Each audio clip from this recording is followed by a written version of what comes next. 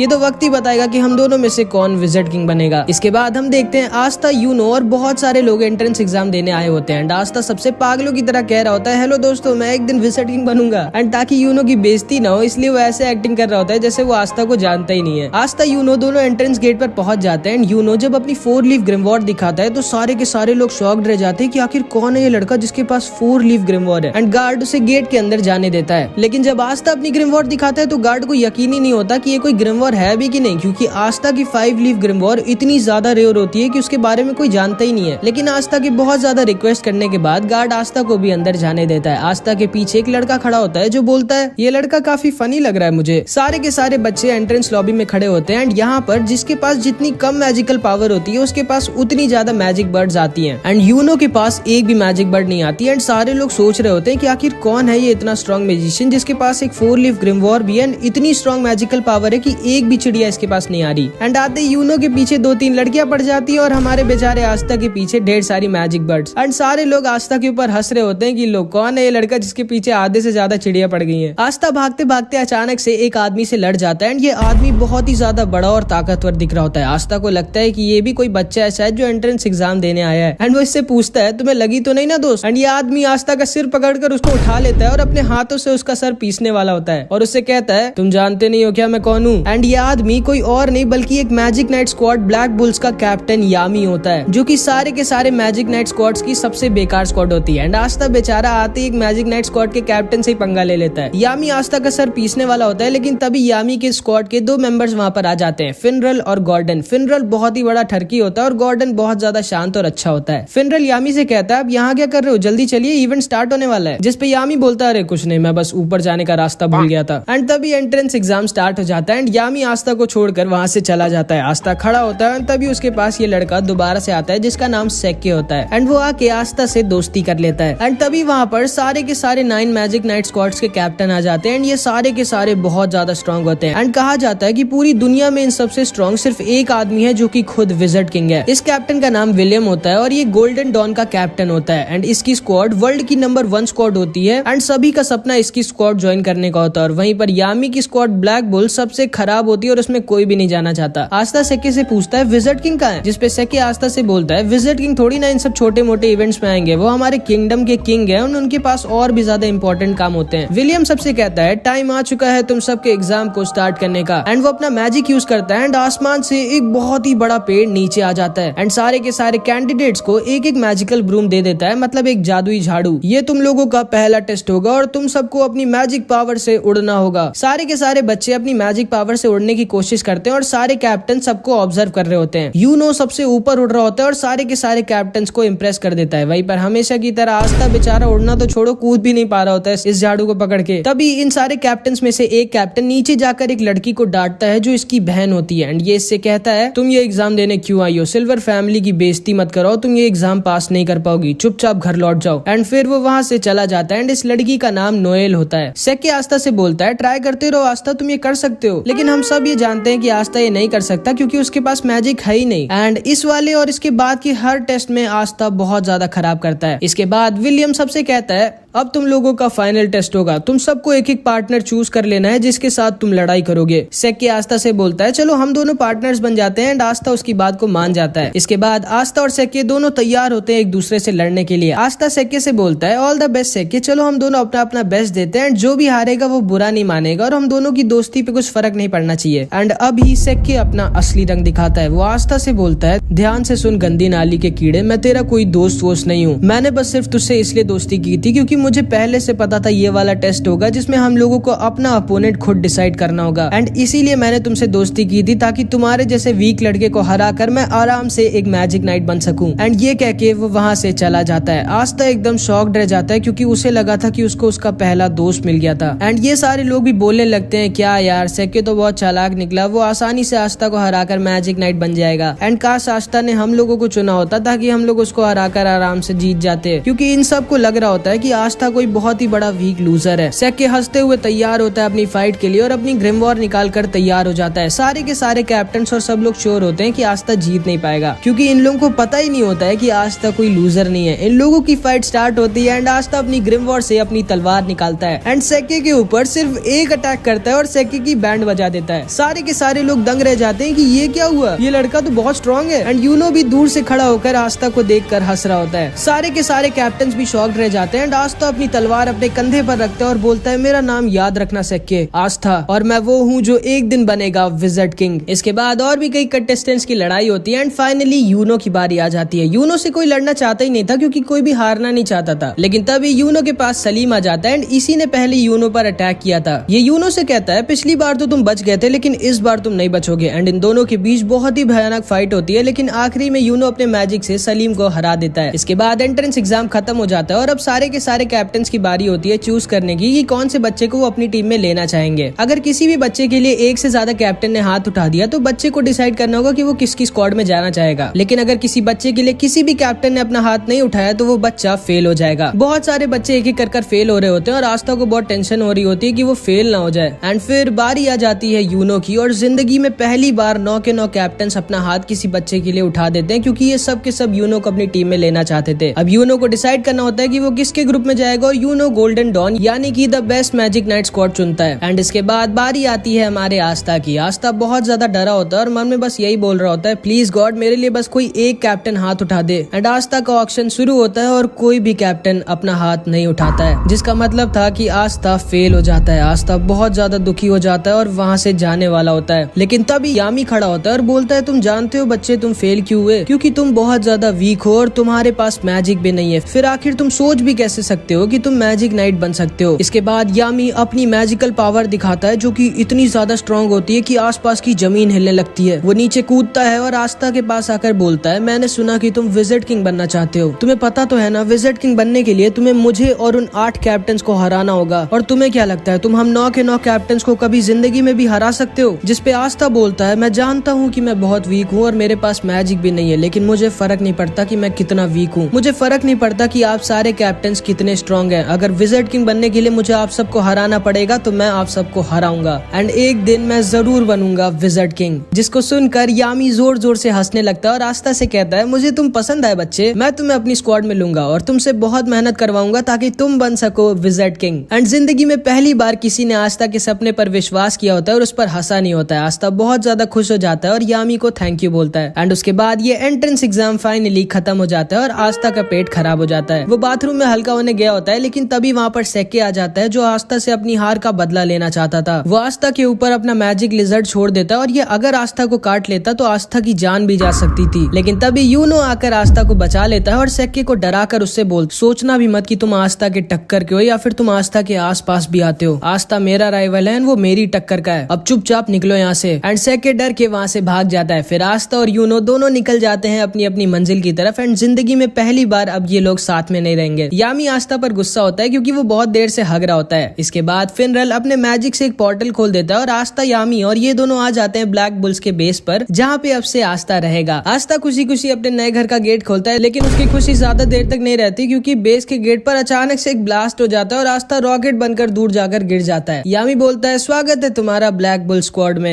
And इधर Uno से एक उसका सीनियर जिसका नाम क्लॉस होता है, वो बोल रहा होता है, मुझे यकीन नहीं होता तुम्हारे जैसे एक गरीब लड़के को, जो किसी रॉयल फैमिली का भी नहीं है, उसको विलियम सर ने गोल्डन डॉन में रख लिया। सोचना ही मत कि तुम अपनी जिंदगी यहाँ पर कभी मजे में बिता पाओगे। एंड ये कह के वो वहाँ से चला जाता है। एंड इधर आस्था अपने नए टीममेट से मिलता है और समझ जाता है ये सब के सब हिले हुए हैं। यामी सबसे चिल्लाकर बोलता है, तोड़ फोड़ करना बंद करो तुम लोग। एंड वो खुद पीछे की दीवार तोड़ देता है। ये सारे के सारे यामी को देखकर बहुत खुश हो जाते हैं और यामी सबको आस्था से मिलाता है। आस्था सबसे बोलता है, मेरा नाम है आस्था और मैं हाजे विलेज से आया हूँ। जिसको सुनकर ये सबके सब शॉक्ड रह जाते हैं कि आस्था इतने छोटे से गाँव से आया है और इतना गरीब है, लेकिन फिर भी उसने मैजिक नाइट एंट्रेंस एग्जाम पास कर लिया। फिर फिनरल आस्था को बाकी लोगों से मिलाता है। इस लड़की का नाम वेनेसा होता है एंड ये 1 नंबर की पियक्कड़ होती है। एंड ये आस्था के पास आकर बोलती है, तो तुम्हारा नाम आस्था है, तुम्हें एक गर्लफ्रेंड चाहिए क्या? जिसको सुनकर आस्था बहुत शर्मा जाता है, लेकिन वो मना कर देता है क्योंकि वो सिस्टर लिली से ही प्यार करता है। एंड शायद वेनेसा ने थोड़ी ज्यादा पी रखी थी क्योंकि वो आस्था के सामने ही उल्टी कर देती है। फिर फिनरल आस्था को लक से मिलाता है जिसको लड़ाई करना बहुत ज्यादा पसंद होता है। एंड लक आस्था से पूछता है, बताओ लड़ाई करोगे क्या मुझसे? एंड तभी आस्था के पास एक दूसरा लड़का आ जाता है और आस्था से कहता है, ओए ये मेरी बहन है मारी और इससे दूर रहना वरना मैं तुम्हें मार डालूंगा। जिसपे आस्था कहता है, मैं जानता भी नहीं हूँ ये लड़की कौन है भाई। इस लड़के का नाम ग्लॉच होता है एंड ये अपनी बहन से बहुत ज्यादा प्यार करता है, बहुत ही ज्यादा। एंड फिर वो बाकी के मेंबर से भी मिलता है। यामी बोलता है, जिसको भी आस्था का टेस्ट लेना है जल्दी जल्दी ले लो। जिसको सुनकर उसके सामने मैग्मा खड़ा होता है और कहता है, ठीक है मैं तुम्हारा टेस्ट लूंगा ये देखने के लिए कि तुम ब्लैक बुल्स ज्वाइन करने के लायक हो या नहीं, क्योंकि मुझे नहीं लगता कि तुम्हारे जैसा लड़का जो एक रॉयल फैमिली का भी नहीं है और एक गाँव से आया वो डिजर्व करता है मैजिक नाइट बनना। एंड अगर तुम मेरे टेस्ट में पास हो जाओगे तो तुम्हें मिलेगा ये मैजिकल रोब और तुम फाइनली एक मैजिक नाइट बन जाओगे। तो बोलो तुम्हें चाहिए ये ब्लैक बुल्स का रोब? हाँ चाहिए मुझे, अभी क्या भी चाहिए। फिर मैग्मा आस्था का टेस्ट लेता है एंड पहले तो वो उससे बहुत मुश्किल एक्सरसाइजेस करवाता है, लेकिन आस्था बचपन से ये सब करता आ रहा था तो वो आसानी से सब कर लेता है। एंड उसके बाद मैग्मा आस्था से कहता है, ये तुम्हारा फाइनल टेस्ट और मैं अब तुम पर अटैक करूंगा और तुमको मेरे अटैक से बचना होगा। एंड फिर मैग्मा उस पर अपने मैजिकल फायर बैट बॉल से अटैक करने लगता है एंड आस्था आसानी से उसके अटैक्स डॉज कर रहा होता है, जिसपे मैग्मा थोड़ा गुस्सा हो जाता है। वो उसके ऊपर एक बहुत ही बड़ा और फास्ट फायर बॉल से अटैक कर देता है, जिसको आस्था डॉज नहीं कर सकता था क्योंकि वो इतनी ज्यादा फास्ट और बड़ी थी। लेकिन तभी आस्था अपनी ग्रिमवॉर्ड से अपनी तलवार निकालता है और उसकी तलवार को देखकर सारे के सारे लोग शॉक्ड रह जाते हैं कि ये इतनी बड़ी तलवार उठाया कैसे हुआ है। एंड आस्था अपनी तलवार को बैट की तरह यूज करता है एंड मैग्मा के अटैक को वापस उसी के पास भेज देता है। यामी आस्था से बहुत इंप्रेस हो जाता है क्योंकि ना तो सिर्फ आस्था अपनी तलवार से किसी के मैजिक को कैंसिल या फिर खत्म कर सकता है, बल्कि वो मैजिक अटैक्स को डिफ्लेक्ट करके वापस भी भेज सकता है। एंड ये सारे के सारे लोग समझ जाते हैं कि आस्था कोई ऐरा गहरा नहीं बल्कि काफी स्ट्रॉन्ग मैजिशियन है। मैग्मा भी आस्था के पास आता है और उसकी तारीफ करता है और उससे कहता है, माफ करना मैंने ये बोला था कि तुम छोटे से गांव से आए हो, असल में जो तुम्हारे गांव के बगल वाला गांव है मैं वहाँ का हूँ। जिसको सुनकर आस्था शॉक्ड रह जाता है एंड ये सारे के सारे लोग भी आस्था की तारीफ करने लगते हैं। चार्मी भी आस्था को अपना केक दे देती है एंड आस्था की सबसे थोड़ी बहुत दोस्ती हो जाती है। एंड ऊपर से एक लड़की चुपचाप आस्था को देख रही होती है एंड वो आस्था पर पता नहीं क्यों बहुत ज्यादा गुस्सा होती है। एंड फिर आस्था को फाइनली मिल जाती है उसकी ब्लैक बुल्स की रोब, जिसका मतलब था कि आस्था अब ऑफिशियली एक मैजिक नाइट बन चुका है और अब यहाँ से आस्था की जिंदगी का एक नया सफर स्टार्ट हो जाता है। मैग्मा आस्था को उसका नया कमरा दिखाता है और उससे कहता है, माफ करना यही एक बेकार सा कमरा खाली पड़ा है। लेकिन आस्था इतना बेकार सा कमरा पाके भी बहुत खुश हो जाता है क्योंकि जिंदगी में पहली बार उसको उसका खुद का कमरा मिला होता है एंड वो खुशी के मारे रोने लगता है। तुम्हें सच में कमरा पसंद आया आस्था? हाँ बहुत पसंद आया। चर्च में हम सारे के सारे इससे भी छोटे कमरे में साथ में सोते थे और अब तो मेरे पास खुद का एक कमरा है। एंड आस्था अपने कमरे की सफाई करने लग जाता है। इसके बाद आस्था और यूनो दोनों वापस चर्च भेजने के लिए एक एक लेटर लिखते हैं, ये बताने के लिए कि वो लोग पास हो गए। यूनो का लेटर पढ़ के फादर और सारे लोग बहुत खुश हो जाते हैं और पार्टी की तैयारी करने लगते हैं। एंड आस्था की राइटिंग इतनी गंदी होती है कि कोई समझ ही नहीं पा रहा होता है कि उसने लिखा क्या है। फादर सिस्टर लिली से कहते हैं, देखो उसमें क्या लिखा है, कब तक वापस आ रहा है आस्था, क्योंकि वो जरूर से पास तो नहीं हो पाया होगा। इसमें लिखा है कि वो पास हो गया। क्या? सारे के सारे चर्च के लोग शॉक्ड रह जाते हैं कि आस्था कैसे पास हो गया। मैक्स, सिस्टर लिली, सब के सब बहुत ज्यादा खुश हो जाते हैं। बस फादर थोड़ा सा दुखी हो जाते हैं क्योंकि अब आस्था उनके पास वापस नहीं आएगा। आस्था सुबह सुबह खुशी खुशी उठता है और अपनी रोब पहनकर तैयार हो जाता है और जैसे ही वो अपने कमरे से बाहर निकलता है खंबे से लड़ जाता है। मैग्मा वहाँ आता है और पूछता है, तुम ठीक तो हो ना बच्चे? हाँ सेंपाई मैं ठीक तो हूँ, लेकिन कल ये खंबा यहाँ पर नहीं था, आज अचानक से कैसे आ गया? ओ ये असल में हम लोगों का कैसल अपने आप शेप बदलता रहता है। जैसे कल हम लोग दूसरी मंजिल पे थे, आज हम लोग चौथी मंजिल पे हैं। तुम्हें थोड़े दिनों में इसकी आदत लग जाएगी। उसके बाद मैग्मा आस्था को पूरे कैसल में घुमाता है, किचन,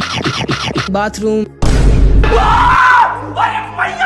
लड़कियों का बेडरूम जहाँ पे वो लोग नहीं जा सकते थे, और यामी के पेट्स के पास जो कि बेसमेंट में लॉक होते हैं। मैग्मा बोलता है ठीक है आस्था, आज तक इन सब की देखभाल मैं करता था और मुझे बहुत दुख के साथ कहना पड़ रहा है कि आज से तुम इन लोगों की देखभाल करोगे और इनका अच्छे से ख्याल रखना, क्योंकि यामी सर छोड़ेंगे नहीं तुमको अगर इनको कुछ भी हुआ तो। एंड आस्था यामी के पेट्स को खाना खिलाने के लिए आगे बढ़ता है, लेकिन ये पेट्स खाने को नहीं आस्था को खाना चाहते थे। वो दोनों वहाँ से भाग जाते हैं और हॉल में रेस लगाने लगते हैं, लेकिन तभी उनके सामने वही लड़की आ जाती है जो कल आस्था को ऊपर से देख रही होती है। एंड ये लड़की कोई और नहीं बल्कि नोएल होती है। एंड यामी ने आस्था के साथ इसको भी अपनी स्क्वाड में लिया होता है। मैग्मा बोलता है आस्था, इसने भी तुम्हारी तरह कल ही ब्लैक बुल्स ज्वाइन किया है। आस्था आगे बढ़ता है और नोएल से हैंडशेक करने के लिए अपना हाथ आगे बढ़ाता है, लेकिन नोएल उससे हाथ नहीं मिलाती और बोलती है किसने तुम्हें परमिशन दी मुझसे बात करने की गरीब कीड़े, जिसको सुनकर आस्था गुस्सा हो जाता है। फिर ये लड़की बोलती है मैं हूँ नोएल सिल्वा, रॉयल फैमिली की। एंड नोएल सिल्वर फैमिली की होती है जिसका ये कैप्टन भी था, और इनकी रॉयल फैमिली पूरे किंगडम में नंबर 2 पर आती है विलियम की फैमिली के बाद। आस्था गुस्से से बोलता है कीड़ा किसको बोल रही हो तुम, यहाँ पर तुम कोई रॉयल नहीं हो, तुम भी मेरी तरह एक ब्लैक बुल्स की मेंबर हो और हम दोनों टीममेट्स हैं। नोएल आस्था पर गुस्सा हो जाती है और वो उसके ऊपर एक मैजिकल अटैक कर देती है, बट नोएल का निशाना इतना खराब होता है कि उसका अटैक जाकर मैग्मा को लग जाता है। मैग्मा उठता है और बोलता है मुझे क्यों मारा, मैं तो कुछ बोल भी नहीं रहा था। जिसपे नोएल बोलती है मुझे तुम पसंद नहीं हो इसलिए। क्या बोला तुमने, तुम्हें पता नहीं है कि मैं तुम्हारा सीनियर हूँ और तुम्हें सीनियर से कैसे बात करनी चाहिए। अगर तुमको ब्लैक बुल स्क्वाड में रहना है तो तुमको अपने सीनियर्स की इज्जत करनी होगी। जिसपे नोएल मैग्मा से कहती है मैं खुद नहीं आना चाहती थी स्क्वाड में। एंड वो ब्लैक बुल्स के रोप को उनके सामने फेंक कर वहाँ से चली जाती है। इसके बाद आस्था ऐसी अपने बेस के बगल वाले बगीचे में घूम रहा होता है, लेकिन तभी उसके ऊपर अचानक से एक वाटर अटैक आ जाता है। वो सोचता है अबे ये कहाँ से आया। वो थोड़ा सा अंदर जाता है तो देखता है नोएल प्रैक्टिस कर रही होती है, लेकिन वो चाहे जितना भी ट्रेन कर ले उसका निशाना कभी सही से लगता ही नहीं है। एंड इसीलिए उसकी रॉयल फैमिली में सब उसका मजाक उड़ाया करते थे, क्योंकि वो अपने सारे भाइयों बहनों में सबसे वीक थी। एंड जब वो पैदा हुई थी तभी उसकी मम्मी खत्म हो गई थी, इसलिए उसके भाई बहन उससे और ज्यादा नफरत करते थे। आस्था चुपकर नोएल को देख रहा होता है और तभी नोएल आस्था को देख लेती है। एंड आस्था को देखते ही नोएल को लगता है कि अब आस्था भी सबकी तरह उसका मजाक उड़ाएगा। एंड वो आस्था के ऊपर अपना अटैक करने लगती है, लेकिन वो अपने मैजिकल पावर संभाल नहीं पाती और खुद के ही मैजिकल अटैक में फंस जाती है। एंड क्योंकि नोएल रॉयल फैमिली की होती है इसलिए उसमें बहुत ज्यादा मैजिकल पावर होती है, एंड वो खुद के एक बहुत ही ज्यादा स्ट्रॉन्ग मैजिकल अटैक में फंस गई होती है। ये लोग भी बाहर आकर देखने लगते हैं कि नोएल खुद ही अपने मैजिक में फंस गई है। फिनरल बोलता है हमें जल्दी से कुछ करना होगा वरना नोएल खत्म हो जाएगी। जिसपे यामी बोलता है हम लोग इस पे कुछ नहीं कर सकते, क्योंकि अगर उस चीज पर हमने अपना मैजिक यूज किया तो हम लोग नोएल को भी हर्ट कर देंगे, एंड अभी केवल वही कुछ कर सकता है। फिनरल पूछता है कौन, एंड तभी नोएल के अटैक से आस्था सीधे उड़ के यामी के हाथों में आकर गिर जाता है। यामी बोलता है बिल्कुल सही टाइम पे आया तुम, मैं तुम्हें ही ढूंढ रहा था। अब वहाँ ऊपर जाओ और अपनी तलवार से नोएल के मैजिक को खत्म कर दो। आस्था कहता है हाँ वो तो ठीक है, लेकिन मैं वहाँ ऊपर जाऊंगा कैसे, तुम उसकी चिंता मत करो बच्चे। एंड यामी आस्था को उड़ाकर नोएल के पास फेंक देता है, एंड आस्था अपनी एंटी मैजिक से नोएल के मैजिक को खत्म कर देता है और नोएल को बचा लेता है। ये दोनों नीचे गिर रहे होते हैं, तभी फिनरल अपने मैजिक से इन दोनों को बचा लेता है। यामी जोर जोर से हंसने लगता है और आस्था से कहता है मुझे तुम बहुत पसंद हो लड़के। एंड तभी नोएल भी होश में आ जाती है। उसे लगता है कि आस्था उसके पास आकर अब सबकी तरह उसका मजाक उड़ाएगा कि वो सही से मैजिक यूज नहीं कर सकती, लेकिन आस्था उसके पास आकर उसकी तारीफ करने लगता है। वो उससे कहता है मुझे यकीन नहीं होता तुम्हारे पास कितना ज्यादा मैजिक पावर है, अगर तुम अपनी मैजिक पावर कंट्रोल करना सीख गई तो तुम बहुत ही ज्यादा स्ट्रॉन्ग हो जाओगी। एंड ये सारे के सारे लोग भी नोएल की तारीफ करने लगते हैं और उससे बोलते हैं चिंता मत करो, हम सब तुम्हारी मदद करेंगे ताकि तुम अपनी पावर्स को कंट्रोल करना सीख सको। नोएल भी बहुत खुश हो जाती है क्योंकि वो समझ जाती है कि उसको उसकी असली फैमिली से भी अच्छी फैमिली मिल गई है। आस्था फिर से नोएल की तरफ अपना हाथ बढ़ाता है और इस बार नोएल आस्था का हाथ पकड़कर खड़ी हो जाती है। एंड नोएल को आस्था थोड़ा सा अच्छा लगता है, मतलब पावर आ जाती है जो कि होती है। एंड वहीं पर दूसरी तरफ यूनो का सीनियर क्लॉस यूनो को तुम्हारे पास भी मैजिक नहीं। फिर आस्था और उसका भाई यूनो दोनों मैजिक नाइट एंट्रेंस एग्जाम देने आते हैं। ये दोनों के दोनों एग्जाम में पास हो जाते हैं, जहाँ पे Yuno the best magic knight squad join करता है जिसका नाम गोल्डन डॉन होता है। एंड आस्था सबसे खराब ब्लैक बुल्स। एंड ये सबसे खराब क्यों है ये अभी तुम्हें आगे पता चल जाएगा। तो आज आस्था का ब्लैक बुल्स में दूसरा दिन होता है। एंड सुबह सुबह उठते ही सबसे पहले तो आस्था अपने पूरे के पूरे बेस की सफाई करता है। उसके बाद वो काम वालियों की तरह सबके कपड़े धोता है, लड़कियों के भी। फिर ये यामी के पेट्स को खाना खिलाता है जो आज भी खाने को नहीं आस्था को ही खाना चाहते थे। एंड आस्था को ये सब काम इसलिए करने पड़ रहे होते हैं क्योंकि आस्था ने अभी अभी ब्लैक बुल्स ज्वाइन किया और वो सबसे छोटा है वहाँ पर, तो सब उससे अपना काम करवा रहे हैं। इसके बाद हम देखते हैं आस्था और सब लोग कैंटीन में बैठकर ब्रेकफास्ट कर रहे होते हैं। एंड आस्था नोएल से कहता है नोएल तुम मेरी मदद क्यों नहीं करती हो, तुम भी तो फर्स्ट ईयर की हो। चुप रहो गधे, मैं क्यों करूँ ये सब, भूलो मत मैं एक रॉयल फैमिली की हूँ, मेरा नाम है नोएल सिल्वा। हाँ मुझे पता है तुम्हारा नाम है नोएल सिल्वा, तब से 50 बार बता चुकी हो, कम से कम मेरी थोड़ी बहुत तो मदद करो। अच्छा वैसे मैग्मा सेंपाई, अब तो मैं मैजिक नाइट बन चुका हूँ, लेकिन मैजिक नाइट करते क्या है? तुमको यही नहीं पता है मैजिक नाइट करते क्या है और तुमको मैजिक नाइट बनना था? मैं तुम्हें समझाती हूँ मेरे प्यारे आस्था। देखो मैजिक नाइट्स का काम होता है हमारे किंगडम को सेफ रखना और लॉ और ऑर्डर मेंटेन करके रखना, और हाँ हमें बुरे लोगों के साथ फाइट कर उनको मारना भी होता है, इसीलिए मैंने मैजिक नाइट ज्वाइन किया था। बोलो ना आस्था, मुझसे लड़ाई करोगे क्या अपनी तलवार से? एंड तभी चार्मी जोर जोर से रोने लगती है क्योंकि उसका खाना खत्म हो गया होता है, और ग्लॉच आस्था से फिर से कहता है, ओए आस्था ये मेरी बहन है मैरी और इससे दूर रहना वरना मैं तुम्हें मार डालूंगा। जिसपे नोएल सोचती है ये कैसे पागलों के बीच में आ गई हूँ मैं। एंड तभी यामी वहाँ पर आ जाता है और यामी मैग्मा से बोलता है, चलो मैग्मा हमारे मिशन का टाइम हो चुका है। एंड मैग्मा यामी के साथ जाने लगता है। आस्था पूछता है, आप लोग कौन से मिशन में जा रहे हो, मैं भी चलूं क्या आपके साथ? नहीं आस्था, ये मिशन बहुत ही ज्यादा खतरनाक और रिस्की है और हम बच्चों को अपने साथ नहीं ले जा सकते। आस्था को लगता है कि ये दोनों शायद सच में किसी बहुत ही डेंजरस और इम्पोर्टेंट मिशन में जा रहे हैं, बट इनका मिशन जुआ लड़ने का होता है।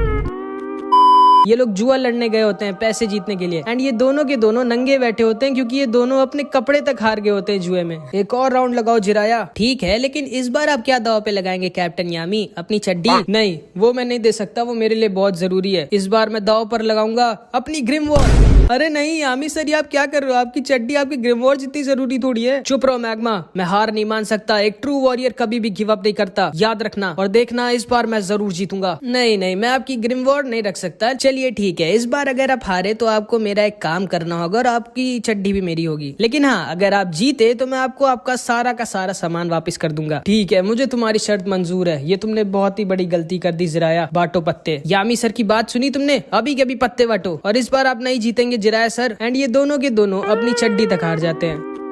उसके बाद मैग्मा आस्था नोएल को उनका पहला मिशन देता है, जो काम इस बूढ़े आदमी ने यामी को दिया होता है। ध्यान से सुनो आस्था नोएल, ये तुम दोनों का पहला मिशन है और ये बहुत ज्यादा खतरनाक है। तुम दोनों को सॉसी विलेज जाना होगा और वहाँ पर कुछ सुअरों को पकड़ना होगा जो गाँव वालों को परेशान कर रहे हैं। ये कैसा मिशन है? ये मुझ जैसे रॉयल पे सूट नहीं करता, ये आस्था से करवाओ। वही तो, हारे तो आप दोनों, हम दोनों क्यों जाए? तभी यामी खड़ा होता है और बोलता है, या तो तुम लोग जाओगे या फिर तुम लोग मरोगे, अब डिसाइड कर लो। ठीक है, हम जाएंगे। उसके बाद मैग्मा आस्था और नोएल तैयार हो जाते हैं सॉसी विलेज पे जाने के लिए। ठीक है, तुम दोनों लोग जाओ, अपनी अपनी उड़ने वाली झाड़ू लेकर आओ, मैं अपनी झाड़ू लेकर आता हूँ। लेकिन मैं झाड़ू से नहीं उड़ सकती। मैं भी नहीं उड़ सकता सेनपाई। हैं? जब तुम दोनों अपनी झाड़ू से उड़ तक नहीं सकते तो तुम दोनों एग्जाम में पास कैसे हो गए? चलो ठीक है, अब कोई रास्ता नहीं है, तुम लोग मेरे साथ ही चलो। एंड मैग्मा अपनी मैजिकल ब्रूम दिखाता है जो की एकदम बवाल होती है। एंड आस्था एकदम फैन हो जाता है मैग्मा की झाड़ू का। क्यों अच्छी है ना ये आस्था? मेरी झाड़ू का नाम है क्रेजी साइक्लोन। बवाल है सेनपाई। एंड मैग्मा इन दोनों को उड़ाकर अपने साथ लेकर जाने लगता है सॉसी विलेज की तरफ। एंड आस्था पहली बार उड़ रहा होता है तो वो खुशी के मारे नाचने लग जाता है। वो आस्था पकड़ कर बैठो वरना गिर जाओगे। ठीक है सेनपाई। एंड आस्था नोएल को पकड़ लेता है। गधे, मुझे नहीं, झाड़ू को पकड़ो। एंड नोएल आस्था को नीचे गिरा देती है, लेकिन मैग्मा आस्था को बचा लेता है। इधर हम देखते हैं सॉसी विलेज में कुछ मैजिशियंस आए होते हैं एंड उनके सामने वही सुअर आ जाते हैं जिनको ये तीनों मारने आ रहे हैं। ये सुअर इन लोगों पर अटैक कर देते हैं, लेकिन ये एक अकेला मैजिशियन इन सबको बहुत ही आसानी से खत्म कर देता है। एंड इसके पास आइस मैजिक होता है। तो ये है वो जगह जहाँ पर मैजिक स्टोन है, जाओ ढूंढो उसे। एंड उसके बाद ये आदमी इस पूरे के पूरे विलेज पे एक अजीब सा मैजिक कर देता है। थोड़ी देर बाद आस्था और ये दोनों भी सॉसी विलेज के पास वाले जंगल में पहुंच जाते हैं, जहाँ पे आस्था को एक सुअर ने घेर लिया होता है। नोएल आस्था को बचाने के लिए उस सुअर के ऊपर मैजिक अटैक करती है, लेकिन हम तो जानती हैं इसका निशाना कितना खराब है, ये आस्था को ही मार देती है। एंड आस्था के पास कोई ऑप्शन नहीं बचता एंड वो अपनी तलवार निकाल लेता है एंड उस सुअर को एक बार में ही हरा देता है। लेकिन तभी उसके सामने 3 सुअर और आ जाते हैं, लेकिन हमारे आस्था को कोई सुअर वुअर थोड़ी मार सकता है एंड ये अकेला ही उन सबको खत्म कर देता है। एंड मैग्मा के साथ उनको सॉसी विलेज ले जा रहा होता है। नोएल मैग्मा से पूछती है, तो इसी विलेज के मेयर ने आपको और कैप्टन यामी को हराया था? हाँ, उस आदमी का नाम जिराया है और वो सच्ची में बहुत ज्यादा स्ट्रॉन्ग है, जुए और लड़ाई दोनों में। असल में जब मुझे मेरी ग्रिमवॉर पहली बार मिली थी तो मैंने इस विलेज पर अटैक कर दिया था, इस विलेज का राजा बनने के लिए। लेकिन फिर जिराया सर ने मेरी जो बैंड बजाई मुझे आज तक याद है। वो बूढ़े जरूर है लेकिन वो बहुत ज्यादा स्ट्रॉन्ग है, उन्होंने ही मुझे ट्रेन किया था मैजिक नाइट बनने के लिए। एंड वो सच्ची में दिल के एक बहुत अच्छे इंसान है। एंड तभी मैग्मा, आस्था और नोएल सॉसी विलेज के पास आ जाते हैं, जिसको आइस ने अपने मैजिक में घेर रखा था। आज का मौसम थोड़ा अजीब नहीं है मैग्मा सेंपाई? गधे, वो मौसम नहीं मैजिक है। आस्था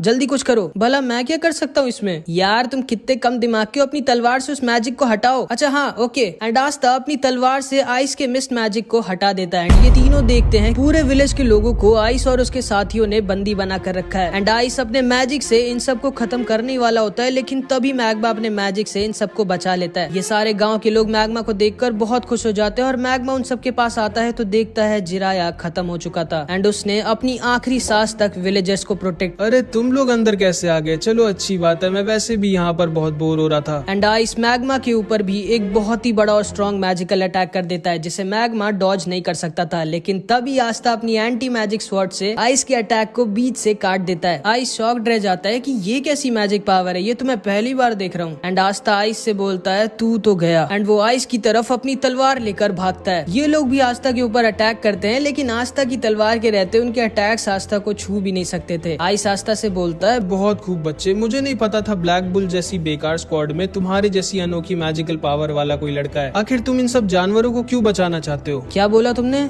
जानवर कहाँ हैं? ये सारे के सारे जो यहाँ पर बैठे हुए हैं जिनके पास इतनी मैजिकल पावर भी नहीं कि अपने आप को प्रोटेक्ट कर सकें और जो दूसरों से उनकी खुद की जिंदगी बचाने की भीख मांगते हैं, ये सब के सब जानवर ही तो हैं। आओ हमारी टीम ज्वाइन कर लो, उसके बदले में मैं तुम्हें इतना अमीर कर दूंगा कि तुम सोच भी नहीं सकते और तुम अपनी पूरी जिंदगी मजे में बिताओगे। आखिर क्यों अपनी जिंदगी को इन जानवरों के लिए खोना चाहते हो तुम? जिसको सुनकर आस्था को अपने बचपन की याद आ जाती है जब वो सिस्टर लिली से पूछता है, सिस्टर लिली हम लोग इतने छोटे से गांव में क्यों रहते हैं, हम लोग किसी शहर में क्यों नहीं चले जाते या फिर जहाँ पर विजिट किंग रहते हैं? देखो आस्था, केवल वो लोग वहाँ पर रह सकते हैं जिनके पास बहुत स्ट्रॉन्ग मैजिकल पावर हो या फिर जो बहुत स्ट्रॉन्ग हो। देखिएगा सिस्टर लिली, जब मैं विजिट किंग बनूंगा तो हम सब लोग विजिट किंग के पैलेस में साथ में रहेंगे, ठीक है? मुझे इंतजार रहेगा। एंड फिर आस्था आइस से बोलता है, ये लोग जिनको तुम जानवर कह रहे हो ये जानवर नहीं बल्कि तुम जानवर हो, क्योंकि तुम्हारे अंदर इंसानियत नहीं है जो कि एक इंसान होने की सबसे बड़ी खूबी होती है। ये लोग मेहनत कर कर अपना पेट पालते हैं और खुशी खुशी रहते हैं एंड कोई भी बुरा काम नहीं करते। ये सब असली मायनों में इंसान है। एंड आस्था दोबारा से आइस के ऊपर अटैक कर देता है।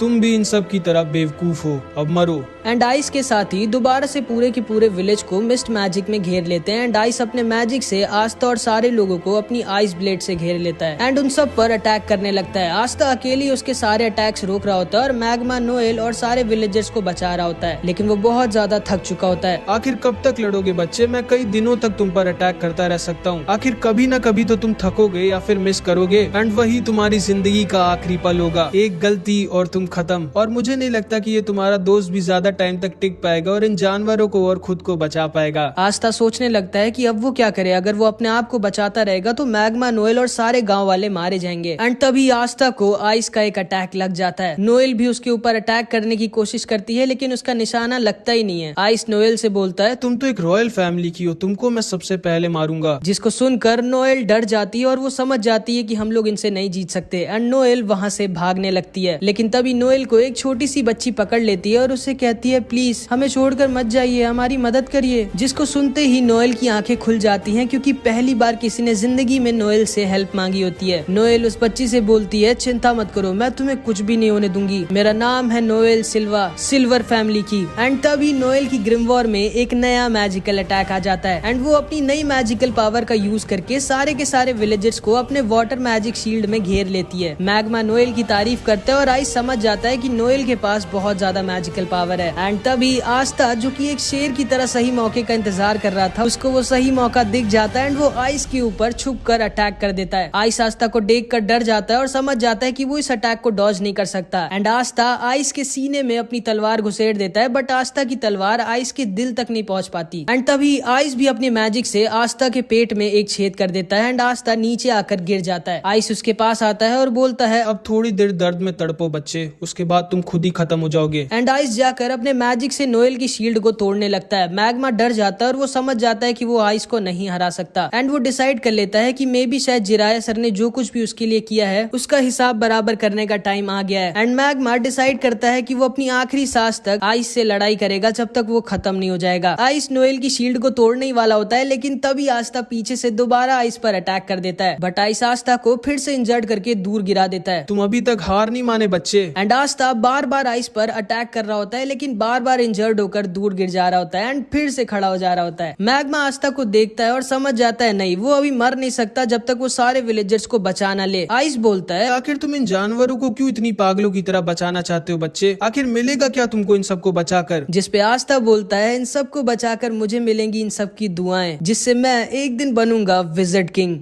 तुम जिंदगी में कभी विजिट किंग नहीं बन सकते क्योंकि तुम्हारी मौत आज मेरे हाथों लिखी है। ओए, मैं तुम्हें 2 चीज की गारंटी देता हूँ, हूँ। पहली कि मैं और आस्था मिलके आज तुम्हारी बैंड बजाएंगे, और दूसरी आस्था एक दिन जरूर बनेगा विज़र्ड किंग। एंड मैग्मा अपनी बची कुची सारी पावर का यूज कर इन तीनों के ऊपर एक फायर अटैक कर देता है, जिसको ये लोग आसानी से डॉज कर लेते हैं। मैग्मा वहीं पर गिर जाता है और आइस मैग्मा के ऊपर अपना आइस ब्लेड यूज कर देता है, जिससे मैग्मा अब नहीं बच सकता था। मैग्मा बोलता है ठीक है आस्था, मेरे जाने का टाइम आ चुका है, इन लोगों को दिखा दो कि तुम क्या हो। एंड तभी आस्था पीछे से मैग्मा के सारे अटैक्स को डिफ्लेक्ट करके वापस इन तीनों की तरफ भेज देता है। क्या ये लड़का अपनी तलवार से अटैक वापस भी भेज सकता है? एंड वो सारे के सारे अटैक जाकर इन तीनों को लग जाते हैं एंड आइस पूरी तरह से जलने लग जाता है। आइस मैग्मा की आग को बुझाने के लिए अपने आइस मैजिक का यूज करने की कोशिश करता है, लेकिन तभी आस्था उसके ऊपर अपनी तलवार लेकर पहुंच जाता है। नहीं, मैं एक बच्चे से नहीं हार सकता। जिसपे आस्था बोलता है रुको, अब मैं तुम्हें दिखाता हूँ कि एक जानवर क्या होता है। एंड आस्था आइस के ऊपर अपनी स्वॉर्ड से अपनी पूरी जान लगाकर अटैक कर देता है एंड आइस को वहीं पर सुला देता है। एंड इधर मैग्मा को नोएल अपने शील्ड मैजिक से बचा लेती है। ये एहसान याद रखना मेरा मैग्मा। हाँ ठीक है। आस्था खड़े होकर जोर से चिल्लाता है क्योंकि उसने पूरे विलेज को बचा लिया होता है। एंड तभी आस्था वहीं पर गिर जाता है। मैग्मा उसके पास जाकर देखता है क्या हो गया इसको, तो वो देखता है आस्था मस्त वहीं पे सो गया है। एंड नोएल को भी आस्था थोड़ा और ज्यादा पसंद आ जाता है, मतलब समझ रहे हो। एंड तभी वो चिड़िया जो आस्था के साथ रहती थी वो उड़ते हुए एक घर में जाती है और उस मैजिक स्टोन को उठा लेती है, जिसको ये तीनों यहाँ पर लेने आए होते हैं। इसके बाद हम देखते हैं ये तीनों होश में आ गए होते हैं एंड मैग्मा इनसे बोलता है अब जल्दी से जल्दी अपना सारा का सारा प्लान बताओ, आखिर क्यों आए थे तुम लोग यहाँ। जिसपे आइस बोलता है माफ करिएगा सर, मैं अपना मिशन पूरा नहीं कर पाया। एंड तभी आइस और ये दोनों अपने मैजिक से खुद को ही खत्म कर लेते हैं। आस्था देखकर डर जाता है कि आखिर कौन थे ये लोग जिनके लिए उनकी खुद की जिंदगी से ज्यादा जरूरी उनके सर का ऑर्डर था। इसके बाद आस्था, मैग्मा और नोएल जिराया के टॉम पर खड़े होते हैं और जिराया का पोता बहुत ज्यादा रो रहा होता है। मैग्मा बोलता है सुनो लड़के, रो मत, तुम्हारे बाबा की एक बहुत ही रिस्पेक्टेबल डेथ हुई है, वो इतने सारे लोगों को अकेले बचाते हुए मरे हैं, उन्हें जरूर से स्वर्ग मिला होगा। मैं जानता हूँ मेरे दादाजी को स्वर्ग मिला होगा, लेकिन अब हम लोगों की प्रोटेक्शन कौन करेगा? तुम्हारे दादाजी वो जिम्मेदारी अब तुम्हारे ऊपर छोड़कर चले गए बच्चे। लेकिन मैं अपने दादाजी जितना स्ट्रॉन्ग नहीं हूँ, तो बनो स्ट्रॉन्ग, अब तुम्हें ही अपने पूरे विलेज को प्रोटेक्ट करना होगा। जिसपे ये लड़का खड़ा होता है और बोलता है क्या मैं भी आप लोगों की तरह स्ट्रॉन्ग बन सकता हूँ और एक दिन मैजिक नाइट बन सकता हूँ? जिसपे आस्था इसके पास आकर बोलता है हाँ जरूर, अगर तुम अपने सपने के लिए बहुत मेहनत करो और उसको पूरे दिल से चाहो तो तुम कुछ भी बन सकते हो। एंड ये बच्चा ये चीज सुनते ही आस्था का फैन हो जाता है। लेकिन तभी आस्था की चिड़िया वो मैजिक स्टोन लाकर आस्था के सर पर खोदने लगती है, मानो वो उससे कह रही हो कि अब जल्दी घर चलो। नोएल को आस्था की बर्ड बहुत क्यूट लगती है और वो उससे कहती है आओ मेरे सर पे भी आकर बैठो ना, लेकिन वो हमेशा ही आस्था के ऊपर ही रहती है। एंड उसके मुंह में वही मैजिक स्टोन है जो ये तीनों लेने आए थे। इसके बाद हम इन तीनों के बॉस को देखते हैं जो कि हमारी सीरीज का एक विलेन है। यकीन नहीं होता आइस मारा गया और वो मैजिक स्टोन ब्लैक बुल्स के पास है। सर अगर आप मुझे ऑर्डर दे तो मैं अभी के अभी पूरे ब्लैक बुल्स को तबाह करके वो मैजिक स्टोन ला सकता हूँ। नहीं, तुम ब्लैक बुल्स के यामी को हल्के में नहीं ले सकते। चिंता मत करो, सही टाइम आने पर मैं खुद जाकर वो मैजिक स्टोन ले आऊंगा एंड फिर हम हमारे मास्टर को दोबारा से जिंदा करेंगे। एंड सबसे ज्यादा शॉकिंग बात ये है कि इस आदमी ने गोल्डन डॉन का कपड़ा पहना होता है, मतलब ये आदमी गोल्डन डॉन का एक मेंबर है जिस स्क्वाड में अभी यूनो है। ये तीनों वापस अपने बेस पर आ जाते हैं और यामी जोर जोर से हंस रहा होता है। चलो अच्छी बात है, तुम सब में से कोई मरा नहीं। कैप्टन मेरे हिसाब से आपको हंसना नहीं चाहिए। नहीं आस्था, कैप्टन बिल्कुल सही कह रहे हैं, जिराया सर को लोगों का हंसता देख बहुत अच्छा लगता था। चलो हम लोग साथ में मिलके जिराया सर के लिए जोर जोर से हंसते हैं। एंड ये तीनों के तीनों जोर जोर से हंसने लगते हैं, बट यामी को मैग्मा के चश्मे के पीछे उसके आंसू दिख जाते हैं एंड यामी भी अंदर से काफी दुखी होता है। तभी वहाँ पर वेनेसा और फिनरल आ जाते हैं। अरे आस्था, तुम्हारे ऊपर ही इतनी क्यूट सी चिड़िया क्यों बैठी है? ये पता नहीं क्यों मेरे पीछे पड़ी है। एंड तभी ये चिड़िया दोबारा से आस्था के सिर पर खोदने लगती है। बस बहुत हो गया, अब मैं तुमको पकाकर तुम्हें फ्राई करके खाऊंगा, सोचना भी मत इस बर्ड को छूने की आस्था। एंड आस्था और नोएल दोनों में लड़ाई हो जाती है और वो लोग आसपास का सामान तोड़ने लगते हैं। मैंने कितनी बार कहा है घर में तोड़ फोड़ नहीं। एंड यामी गुस्से में खुद पीछे की दीवार तोड़ देता है। फिर यामी सबसे कहता है अच्छा हाँ, मैं तुम्हें बताना भूल गया आस्था, जो तुमने किया है उसके लिए विज़र्ड किंग ने खुद तुम्हारी तारीफ करी है। कि क्या?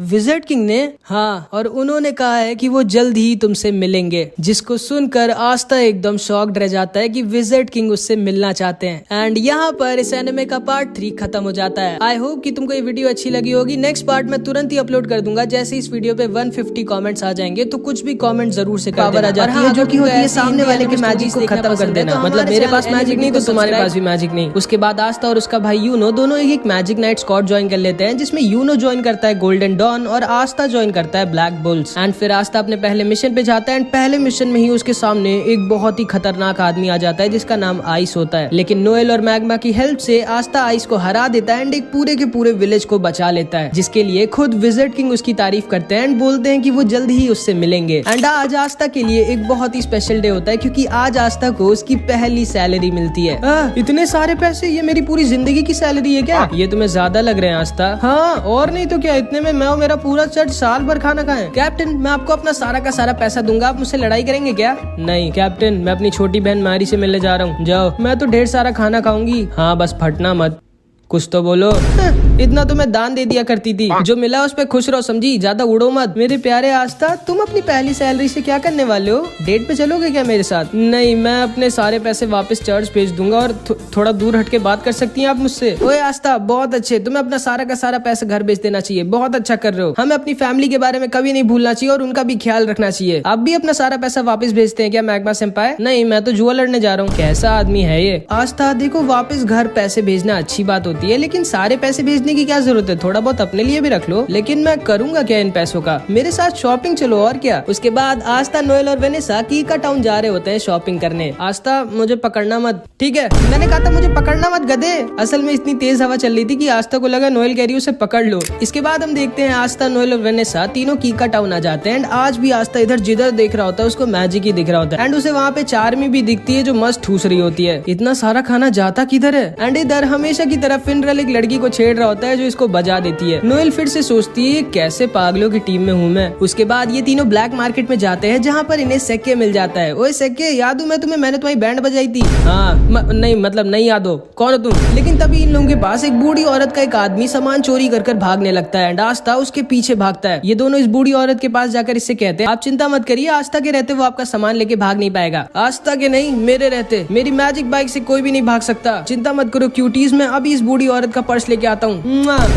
कौन लड़का है ये? एंड सेक्के भी उस चोर के पीछे अपनी बाइक से भागता है। इधर हम देखते हैं आस्था इस चोर का पीछा कर रहा होता है एंड ये चोर बोलता है तुम कभी भी मुझे नहीं पकड़ सकते बच्चे, जब तक मैं अपने मैजिक क्लाउड पे हूँ। एंड तभी आस्था अपनी तलवार निकालकर इस चोर की क्लाउड की तरफ फेंक देता है एंड उसके मैजिक क्लाउड को बीच से काट देता है एंड ये आदमी नीचे गिरने वाला होता है। नीचे से सेक्के उसको अपनी बाइक से ठोक देता है। आस्था को सेक्के की बाइक बहुत कूल लगती है एंड सेक्के बोलता है मैंने तुम्हें पकड़ लिया है चोर, अब तुम भाग नहीं सकते। लेकिन तब ये चोर सेक्के के पैर पे एक पॉइजन वाला चाकू मार देता है एंड सेक्के वहीं पर गिर जाता है। सेक्के तुम ठीक तो? हाँ आस्था, मेरे जाने का टाइम आ गया है, माफ करना, मैंने तुम्हें एंट्रेंस एग्जाम में धोखा दिया था। चुप रहे भाई, मैं कभी भी तुमसे गुस्सा नहीं था, तुम अभी भी मेरे दोस्त हो सेक्के। थैंक यू आस्था, लेकिन अब मुझे जाना होगा। क्या नाटक कर रहे हो, ये बस खुजली वाला पॉइजन है, लो अब ठीक हो जाओगे तुम। एंड इसके बाद सेक्के उस चोर को लेके अपने साथ वहाँ से चला जाता है। उसके बाद आस्था इस बूढ़ी औरत को उसका पर्स वापस कर देता है। अपना ध्यान रखिएगा दादी माँ। एंड आस्था, नोएल और वेनेसा इस बूढ़ी औरत को उसका सामान देकर वापस चले जाते हैं एंड अभी ये बूढ़ी औरत अपना असली चेहरा दिखाती है, एक स्वॉर्ड जो कि सारे मैजिक को खत्म कर देती है। यामी की टीम में तो एक बहुत ही कमाल का मेंबर आया इस बार एंड ये आदमी कोई और नहीं बल्कि असलियत में विज़र्ड किंग होता है एंड इसने जैसा कहा होता है कि ये आस्था से मिलने आएगा, ये इसीलिए आस्था से मिलने आया होता है। सर आप फाइनली मिल गए मुझे, कहाँ हैं आप? अरे मैं तो बस ऐसे ही अपने किंगडम में घूम रहा हूँ मार्क्स, कम से कम बता कर तो जाया करिए सर, आप ऐसे नहीं गायब हो सकते, आप इस किंगडम के किंग है। ठीक है मार्क्स, मैं बस आ रहा हूँ वापस। लेकिन तभी विज़र्ड किंग को यूनो हवा में उड़ता हुआ दिख जाता है। मार्क्स मुझे थोड़ा सा और टाइम चाहिए। ठीक है सर, जल्दी वापस आइएगा। एंड विज़र्ड किंग यूनो की तरफ निकल जाते हैं। इधर हम देखते हैं यूनो, क्लॉस और उसकी एक टीममेट मिमोसा को मिशन मिला होता है सलीम का बॉडीगार्ड बनने का, जिसको यूनो ने एंट्रेंस एग्जाम में हराया था। हमेशा की तरह क्लॉस यूनो को देखकर मुंह बना रहा होता है। तभी सलीम कहता है वैसे यूनो मानना तो पड़ेगा, तुम भले ही एक नोबल फैमिली के नहीं हो लेकिन तुम फिर भी बहुत ज्यादा स्ट्रॉन्ग हो और तुम्हारे पास एक 4 लीफ ग्रिमवॉर भी है। मे बी शायद तुम सच में फ्यूचर में विज़र्ड किंग बन जाओगे। फिर मैं अपने बच्चों से कहूंगा मैंने बचपन में विज़र्ड किंग के साथ लड़ाई की थी एंड वो एक दिन के लिए मेरा बॉडीगार्ड भी बने थे। वैसे तुम्हें कोई दिक्कत तो नहीं है ना मेरा बॉडीगार्ड बनने में? असल में मेरी जान के पीछे कुछ बहुत ही ज्यादा स्ट्रॉन्ग लोग पड़े हैं, इसीलिए मैंने तुम्हें एज अ बॉडीगार्ड चुना था। नहीं कोई दिक्कत नहीं है, बस दोबारा मुझे अपना बॉडीगार्ड मत चुनना। तभी मिमोसा बोलती है क्लॉस सेनपाई वो बादल थोड़े से अजीब नहीं है? हाँ मैं ऊपर देख कर आता हूँ। नहीं यूनो अकेले मत जाना, ये मेरा ऑर्डर है। लेकिन यूनो इसकी बात कभी सुनता ही नहीं है एंड यूनो ऊपर उन बादलों को देखने के लिए निकल जाता है। लेकिन तभी उसके ऊपर कुछ मैजिशियंस अटैक कर देते हैं। यूनो नीचे गिर जाता है, लेकिन तभी वो अपने विंड ईगल मैजिक से उन सबको हरा देता है। वो सब वहाँ से भाग जाते हैं। सलीम यूनो के पास आता है और उसे थैंक यू बोलता है उसको बचाने के लिए। उसके बाद वो उससे कहता है चलो ना यूनो, तुम्हारे विलेज चलते हैं जहाँ पर तुम रहते थे। मुझे देखना है कि तुम्हारे जैसा स्ट्रॉन्ग लड़का कहाँ पर पला बड़ा हुआ है। पर सर ये हमारे मिशन में नहीं, और फालतू में आपको अपना टाइम वेस्ट क्यों करना है। नहीं क्लॉस, मेरे पास बहुत टाइम है, चलो हम लोग चलते हैं। मेरा मन है यूनो का होम टाउन देखने का। एंड फिर यूनो, क्लॉस, मिमोसा और सलीम यूनो के चर्च पे ऐसे ही घूमने आ जाते हैं। एंड यूनो को देखकर सिस्टर लिली, फादर और सारे बच्चे बहुत खुश हो जाते हैं। आस्था नहीं आया क्या? नहीं, वो बाद में आएगा कभी। इसके बाद ये सारे लोग यूनो के चर्च के अंदर बैठकर खाना खा रहे होते हैं। एंड सिस्टर लिली बाहर जाती है वेल से सबके लिए पानी लेने, बट जब वो वापस आ रही होती है तभी उसको कुछ लोग किडनैप कर लेते हैं। यूनो को सिस्टर लिली के चिल्लाने की आवाज आती है एंड वो भागते हुए बाहर जाता है तो देखता है जिन लोगों ने यूनो पर पहले अटैक किया था वही सिस्टर लिली को किडनैप कर ले गए। सलीम बोलता है ये सब मेरी वजह से हुआ है, मुझे यहाँ आना ही नहीं चाहिए था। वो लोग मेरे पीछे पड़े थे एंड मेरी वजह से अब तुम्हारी फैमिली दिक्कत में है यूनो। ये दोनों यूनो का पैर पकड़कर रोने लगते हैं कि प्लीज सिस्टर लिली को बचा लो यूनो। एंड फादर भी तैयार हो जाते हैं सिस्टर लिली को बचाने जाने के लिए, लेकिन यूनो फादर से बोलता है नहीं, आप यहीं पर रहिए और सबका ख्याल रखिए, मैं सिस्टर लिली को वापस लेकर आता हूँ। लेकिन तभी क्लॉस बोलता है नहीं, तुम कहीं नहीं जाओगे यूनो, भूलो मत हमारा मिशन तुम्हारी सिस्टर लिली की नहीं बल्कि सलीम की प्रोटेक्शन करना है। एंड यहाँ की लोकल पुलिस तुम्हारे सिस्टर लिली को बचा लेगी, चिंता मत करो। अब आओ बैठो मेरे साथ, हम लोग वापस जा रहे हैं। मैक्स बोलता है पागल हो क्या तुम, यूनो हमारी सिस्टर लिली को ऐसे ही छोड़ के नहीं जा सकता। क्लॉस बोलता है ये मेरा ऑर्डर है यूनो, जल्दी आके बैठो, हम जा रहे हैं यहाँ से। लेकिन यूनो तो स्टार्टिंग से इसकी बात नहीं सुनता है एंड यूनो इसको इग्नोर कर वहाँ से निकल जाता है सिस्टर लिली को बचाने। यूनो के सामने 3 स्ट्रॉन्ग मैजिशियंस आते हैं एंड यूनो आसानी से इन सबको हरा देता है, लेकिन चौथे वाले ने सिस्टर लिली को एज अ हॉस्टेज लिया होता है एंड इसीलिए यूनो इसके ऊपर अटैक नहीं कर सकता था। ये यूनो से कहता है चुपचाप मेरे को अपनी ग्रिमवॉर दे दो बच्चे, अगर तुम अपनी सिस्टर लिली की सलामती चाहते हो। एंड यूनो के पास कोई भी ऑप्शन नहीं होता, वो सिस्टर लिली को बचाने के लिए अपनी ग्रिमवॉर इसको देने वाला होता है, लेकिन तभी चुपके से क्लॉस पीछे से अपने मैजिक से इस आदमी के ऊपर अटैक कर उसको बेहोश कर देता है। यूनो क्लॉस से कहता है आप यहाँ क्या कर रहे हो? कुछ नहीं, बस इतनी बेइज्जती करवाने के बाद भी बेशर्मों की तरह तुम्हारी मदद करने आया हूँ मैं, और क्या। आखिर तुम कभी मेरा ऑर्डर क्यों नहीं मानते हो यार? यूनो इससे पूछता है कि आखिर इन लोगों ने सिस्टर लिली को क्यों किडनैप किया, जिसपे क्लॉस बोलता है मुझे पहले से ही सलीम पे शक था, वो एक नोबल होने के बाद भी इतने छोटे से विलेज में आकर तुम्हारे चर्च पर खाना क्यों खाएगा। कहना क्या चाहते हो आप? यही कि ये सारे के सारे सलीम के पीछे नहीं पड़े बल्कि ये सब सलीम के आदमी है एंड ये सारे लोग सलीम के पीछे नहीं बल्कि तुम्हारे पीछे पड़े थे ताकि ये तुम्हारी ग्रिम वॉर तुमसे ले सके। एंड फिर मिमोसा अपने मैजिक से सलीम के मुंह से उसका सारा का सारा सच बाहर निकलवा लेती है। सलीम बोलता है ये सब मैंने यूनो से बदला लेने के लिए किया था, मैं उससे उसकी ग्रिम वॉर छीन लूंगा क्योंकि उसकी वजह से मैं एंट्रेंस एग्जाम में फेल हो गया था और इसीलिए मैंने यूनो को अपना गार्ड चुना था ताकि मैं उसके ऊपर अटैक करवाकर उसकी ग्रिम वॉर उससे छीन सकूं। मैं तुम्हें छोड़ूंगा नहीं यूनो।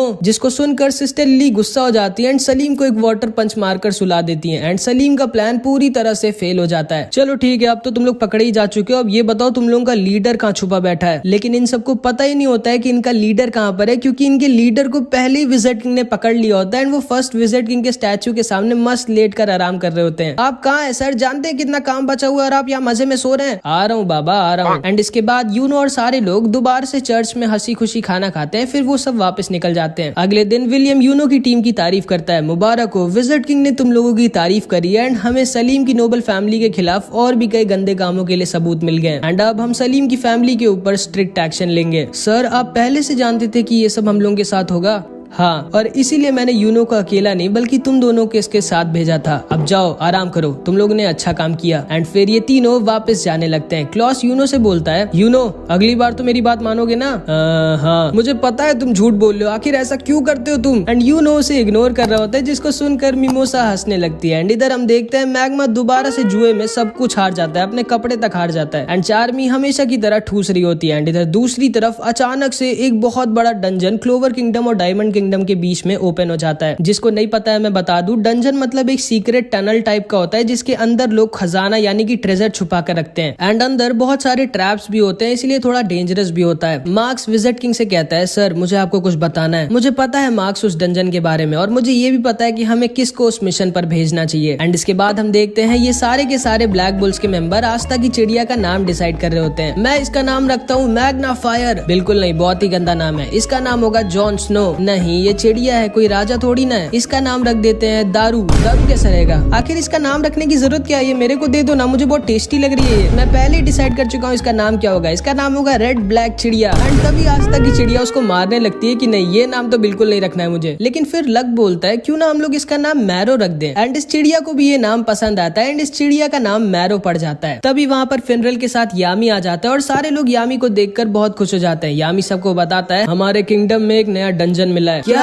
एक नया डंजन? वाओ, एक नया डंजन। लेकिन वो होता क्या है? जब तुम्हें पता ही नहीं है डंजन क्या होता है तो तुमने वाओ क्यों बोला? बस ऐसे ही। और ब्लैक बुल्स को जाना है उस डंजन को एक्सप्लोर करने। यामी सर, मैं जाना चाहूंगा। हाँ आस्था, तुम्हें जाना ही पड़ेगा क्योंकि विजिट किंग खुद चाहते हैं कि तुम जाओ। क्या विजिट किंग? लगता है विजिट किंग सर को मैं बहुत ज्यादा अच्छा लगने लगा हूँ एंड ऐसे ही चलता रहा तो अपने बाद वो मुझे विजिट किंग बना देंगे। याहू। नोएल, तुम भी आस्था के साथ जाओ, ये एक अच्छा एक्सपीरियंस होगा तुम्हारे लिए। और हाँ, तुम दोनों के साथ जाएगा लक, इन दोनों का ख्याल रखना। ठीक है सर, लेकिन वहाँ पर हम पर कोई अटैक तो करेगा ना हमें जान से मारने के लिए? नोएल मन में सोचती है नहीं, इस पागल के साथ नहीं जाना चाहती मैं जिसको लड़ाई से ज्यादा कुछ नहीं पसंद है। लेकिन आखिरी में ये तीनों फिनरल के साथ उस डंजन के पास आ जाते हैं जिसे इन लोगों को एक्सप्लोर करना है और उस ट्रेजर को ढूंढना है जो इसके अंदर छुपा हुआ है। आस्था, नोएल और लक उस डंजन के अंदर घुस जाता है एंड नोएल को बहुत ज्यादा डर लग रहा होता है। नोएल, ध्यान से चलना, गिरना मत। चुप रहो गधे, मुझे मत सिखाओ, भूलो मत मेरा नाम है नोएल सिल्वा, सिल्वर फैमिली की, मैं नहीं गिरूंगी। एंड तभी नोएल फिसल के गिर जाती है एंड उनके लैंप को तोड़ देती है। लेकिन इस लक को अंधेरे में भी दिखता है एंड उसके साथ ये लोग डंजन के अंदर आ जाते हैं जहाँ पे लक अपने आप ही सारे के सारे ट्रैप्स फोड़ रहा होता है मजे के लिए एंड आस्था सबको खत्म कर रहा होता है। एंड लक अपने मैजिक से पूरे के पूरे डंजन को स्कैन मारता है एंड तभी उसे पता चलता है कि उन लोगों को कोई चुपचाप देख रहा है, वो लोग यहाँ पर अकेले नहीं है। एंड लक आस्था नोएल से कहता है तुम लोग अपना ध्यान रखना, ठीक है, मैं बस 1 मिनट में आया। एंड वो अपने मैजिक से उस आदमी के पीछे निकल जाता है जो उन लोगों को चुपचाप देख रहा था। ये कहाँ चला गया हम दोनों को यहाँ पे अकेला छोड़ के? मुझे पहले से ही पता था यामी सर गलत कर रहे हैं इसको हमारे साथ बेच के। लेकिन तभी नोएल रियलाइज करती है कि वो और आस्था तो अकेले हैं एंड नोएल को तो आस्था थोड़ा पसंद है तो वो थोड़ा शर्मा कर वहाँ से भागने लगती है। लेकिन तभी वो एक बहुत ही बड़े ट्रैप पे पैर रख देती है एंड उसके सामने एक कार्निवोरस प्लांट निकल आता है जो नोएल को पकड़ लेता है। आस्था नोएल को बचाने की कोशिश करता है लेकिन आस्था को भी वो पकड़ लेता है एंड इन दोनों को ये पेड़ खाने वाला होता है। लक इधर इस आदमी का पीछा कर रहा होता है और नोएल आस्था की जान खतरे में होती है। आस्था सोचता है कि वो क्या करे, उसे जल्दी कुछ करना होगा वरना ये दोनों मारे जाएंगे। लेकिन तभी पीछे से कुछ अटैक्स आते हैं जो आस्था और नोएल को बचा लेते हैं और उस प्लांट को भी खत्म कर देते हैं। नोएल सोचती है कि आखिर इतना स्ट्रॉन्ग अटैक किसका है। फिर इधर हम यामी को देखते हैं जो कहता है अच्छा हाँ याद आया, मैं तो आस्था को बताना ही भूल गया कि उसके साथ कुछ गोल्डन डॉन के मेंबर्स भी रहेंगे। एंड अब तो तुम लोग समझ गए होगे कि आस्था को कौन आया होगा बचाने। जी हाँ, कोई और नहीं, उसका भाई यूनो। हमारा हिसाब बराबर हुआ आस्था, तो तुम हो यूनो। और ये दोनों नीचे आकर आस्था और नोएल से मिलते हैं। क्लॉस बोलता है हाँ, मुझे लगा ही था इतने वीक से ट्रैप में ब्लैक बुल्स जैसी बेकार स्क्वाड का ही कोई मेंबर फंसा होगा। ये आपके चेहरे पे कुछ लगा है, मुंह नहीं धोया क्या आपने? ओए लड़के, तमीज से बात करो मुझसे, मैं गोल्डन डॉन का सीनियर मेंबर हूँ, मेरा नाम है क्लॉस और मैं एक नोबल फैमिली से हूँ। तुम्हारी हिम्मत कैसे हुई मुझसे ऐसे बात करने की? एंड इधर मिमोसा नोएल से मिलती है एंड ये दोनों बहनें होती है एंड इन दोनों की बिल्कुल भी नहीं पटती आपस में। हाँ, कैसी हो नोएल, तुम्हें तो काफी दिक्कत हो रही होगी, मैंने सुना है ब्लैक बुल्स के सारे मेंबर थोड़े पागल हैं। हाँ, मैं तो बिल्कुल ठीक हूँ, तुम कैसी हो? क्योंकि मैंने सुना है गोल्डन डॉन में सबके सब बहुत स्ट्रॉन्ग है और तुम तो सबके लिए एक बोझ बन गई होगी क्योंकि तुम इतनी वीक हो। नहीं, मेरा मैजिक तो बहुत इंपॉर्टेंट और यूजफुल है गोल्डन डॉन के लिए। विलियम सर ने खुद मुझसे कहा था। तुम्हारा क्या हाल है? निशाना ठीक हुआ तुम्हारा? हाँ, अब ठीक हो गया है। एंड ये दोनों ऐसे एक दूसरे को ताना मार रही होती है और आस्था और क्लॉस आपस में लड़ रहे होते हैं। अच्छा हाँ, याद आया, तुम्हारे साथ तो कोई एक और भी होना चाहिए था ना, कहाँ है वो? कहीं डर के भाग तो नहीं गया तुम लोगों को अकेला छोड़ के? जिसपे आस्था और नोएल कुछ नहीं बोल सकते थे क्योंकि उन्हें खुद ही नहीं पता है कि लक कहाँ पर गया है। एंड इधर लक इस आदमी का पीछा कर रहा होता है जो बहुत तेज भाग रहा होता है। यही एक्सपेक्ट किया जा सकता है ब्लैक बुल्स जैसी बेकार स्क्वाड से जिनका कैप्टन खुद किसी काम का ना हो, बस पूरा दिन सिगरेट पीने और जुआ लड़ने के अलावा कुछ करता ना हो, उसकी टीम से क्या ही एक्सपेक्ट किया जा सकता है। ओए चश्मेश, ज्यादा बोल मत, देखना ब्लैक बुल्स तुम्हारी स्क्वाड से पहले इस डंजन के ट्रेजर को ढूंढेगी। सपने में, पहले अपने टीममेट को तो ढूंढ लो, उसके बाद ट्रेजर को ढूंढना। चलो यूनो और मिमोसा। एंड फिर यूनो, मिमोसा और क्लॉस निकल जाते हैं ट्रेजर को ढूंढने। आस्था नोएल से कहता है जल्दी चलो, हम हार नहीं सकते इन सबसे। एंड ये दोनों भी निकल जाते हैं ट्रेजर को ढूंढने, लेकिन इन लोगों को बाहर जाने का रास्ता ही नहीं मिल रहा होता है। तभी मैरो उड़ती है और इन लोगों को बता देती है लो ये रास्ता है, चलो निकलो यहाँ से। एंड ये दोनों भी वहाँ से निकल जाते हैं। इधर हम देखते हैं विजिट किंग को एक सोल्जर बताता है कि डायमंड किंगडम ने भी कुछ मैजिक नाइट्स को डंजन को एक्सप्लोर करने के लिए भेजा है। लेकिन क्यों? जब वो डंजन क्लोवर किंगडम में खुला है तो डायमंड किंगडम के लोग क्यों आए? सर, हमें जल्दी से कुछ करना चाहिए। चिंता मत करो मार्क्स, मैंने कुछ बहुत ही ज्यादा स्ट्रॉन्ग लोगों को उस डंजन में भेजा है, सब ठीक होगा। एंड विजिट किंग ने बिल्कुल सही कहा होता है क्योंकि लक ने इधर अकेले ही सारे के सारे डायमंड किंगडम के मैजिक नाइट्स को हरा दिया होता है। एंड सिर्फ एक आदमी बचा होता है जिसका नाम लोटस होता है। तो मैं देख सकता हूँ तुम काफी स्ट्रॉन्ग हो बच्चे, तुमने तो अकेले ही मेरे सारे के सारे चेलों को हरा दिया। हाँ, लेकिन तुम्हारे चेले बहुत वीक थे, तुम तो स्ट्रांग हो ना, क्योंकि मैं अभी किसी स्ट्रांग आदमी से लड़ने के लिए मर रहा हूँ। हाँ मैं स्ट्रांग तो हूँ, लेकिन मैं यहाँ से भाग रहा हूँ क्योंकि मेरा लड़ने का मन नहीं अभी। लेकिन तभी लक इसके ऊपर अटैक कर देता है एंड लोटस अपना मैजिक दिखाता है जो कि होता है स्मोक मैजिक। तो तुम्हारे पास लाइटनिंग मैजिक है एंड तुम्हारी रोप से मुझे पता चल रहा है कि तुम ब्लैक बुल्स के मेंबर हो। मैं बता दूं कि मैं आज तक सिर्फ एक आदमी से ही फाइट में आ रहा हूँ, जो कि तुम्हारा कैप्टन यामी है। कोई बात नहीं, आज तुम दूसरी बार हारोगे, अब आओ लड़ो ना मुझसे। लेकिन तभी अचानक से लक को कुछ अजीब सा लगता है। लगता है मेरे पॉइजन ने असर दिखाना स्टार्ट कर दिया। असल में इस पूरे टाइम लोटस हवा में अपनी मैजिक से एक पॉइजन रिलीज कर रहा होता है, जिससे सामने वाले की स्पीड बहुत ज्यादा कम हो जाती है और सामने वाले को चक्कर भी आते हैं एंड उस मैजिक की वजह से लक को भी चक्कर आने लगते हैं एंड वो वहाँ पर गिर जाता है। अब तुम आराम करो बच्चे, मेरे पास बहुत काम है, मुझे अपने लीडर को भी ढूंढना है। एंड ये कह के लोटस वहाँ से जाने लगता है, लेकिन तभी लक दोबारा से इसके ऊपर अटैक कर देता है एंड इस बार वो पिछली बार से भी ज्यादा फास्ट होता है। कैसे? आखिर ये बच्चा अभी भी इतना तेज कैसे है? जिसपे लक बोलता है, मेरे पास लाइटनिंग मैजिक नहीं है, मैं खुद लाइटनिंग हूँ और तुम बिजली को कितना भी स्लो कर लो आखिरी में वो रहेगी फास्ट ही। एंड तुम जा कर रहे हो, अभी तो हमारी लड़ाई शुरू भी नहीं हुई। एंड इधर हम देखते हैं क्लॉस, मिमोसा और यूनो उस डंजन के ट्रेजर गेट के पास पहुंच जाते हैं जहाँ पे उस डंजन का ट्रेजर रखा है। लेकिन तभी अचानक से लोटस का लीडर मिमोसा को पीछे से इंजर्ड कर देता है। कौन हो तुम? सामने से हटो मेरे। इस लड़के का नाम मार्स होता है एंड ये डायमंड किंगडम का प्रिंस होता है एंड ये बहुत ही ज्यादा स्ट्रांग होता है, आइस से भी ज्यादा स्ट्रांग, एंड इसके पास डायमंड मैजिक होता है। मिमोसा अपने आप को हील करने लगती है, यूनो और क्लॉस साथ में से लड़ रहे होते हैं, लेकिन ये अकेला इन दोनों पर भारी पड़ रहा होता है। क्लॉस यूनो से बोलता है, यूनो जल्दी मिमोसा को लेकर यहाँ से निकलो, मैं इसको रोक कर रखता हूँ, लेकिन आप अकेले इसके सामने नहीं टिकोगे, ये बहुत स्ट्रांग है। मैं जानता हूँ इसके सामने मैं नहीं टिकूंगा, ना तो हम दोनों साथ में इसके सामने टिकेंगे, लेकिन अभी हमें मिमोसा को बचाना होगा। तुम जल्दी से मिमोसा को यहाँ से लेके निकलो और वापस बैकअप लेके आना। हम इस डंजन के ट्रेजर को डायमंड किंगडम के हाथ में नहीं लगने दे सकते। मैं एक डिकॉय की तरह इसको रोक कर रखता हूँ, तुम जल्दी जाओ और बैकअप लेके आना। लेकिन यूनो फिर से इसकी बात नहीं सुनता और कहता है, नहीं, हम लोग एक टीम बनकर आए थे और हम लोग जाएंगे भी एक टीम बनकर। लेकिन मैं बता दूं कि यूनो अभी इसको अकेला नहीं हरा सकता क्योंकि ये बहुत ही ज्यादा स्ट्रांग है। एंड इधर हम देखते हैं कि इस आदमी ने धोखे से लक को पकड़ लिया होता है। ठीक है बच्चे, अब तुम्हारा मरने का टाइम आ गया है। एंड आस्था और नोएल भी इधर ट्रेजर को ढूंढ रहे होते हैं। एंड इसके बाद जो हुआ वो बहुत ही ज्यादा शॉकिंग था, जो कि हम अगले पार्ट में देखेंगे। इस पार्ट में इतना ही। आई होप कि वीडियो अच्छी लगी होगी। नेक्स्ट पार्ट में तब अपलोड करूंगा। दोनों एक मैजिक नाइट स्क्वाड ज्वाइन कर लेते हैं, जिसमें आस्था ज्वाइन करता है ब्लैक बुल्स और यूनो ज्वाइन करता है गोल्डन डॉन। फिर हम देखते हैं आस्था, नोएल और लक ब्लैक बुल्स की तरफ से और यूनो, क्लॉस और मिमोसा गोल्डन डॉन की तरफ से